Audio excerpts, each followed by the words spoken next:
শিক্ষার পাঠ করাচ্ছি। আপনি জানেন না আজবগড়ের রানীর নতুন নিয়ম? না, যদি যায় জাফরান আজবগড়ের রানী ভগবান, এখন থেকে এটাই পড়াতে হবে। তোমরা বলো, যদি যায় জাফরান আজবগড়ের রানী ভগবান। বাহ বাহ বাহ বাহ বাহ, এটাই তো চাই। যাও, তোমাদের ছুটি, যাও, পাঠশালা বন্ধ করে না মা, যাও।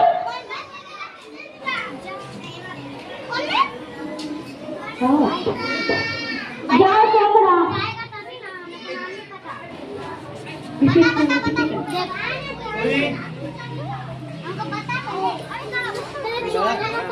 সিপাহী, গুরু মাতার বইটা কেড়ে নাও, চালিয়ে দাও। পল্লবী না না না না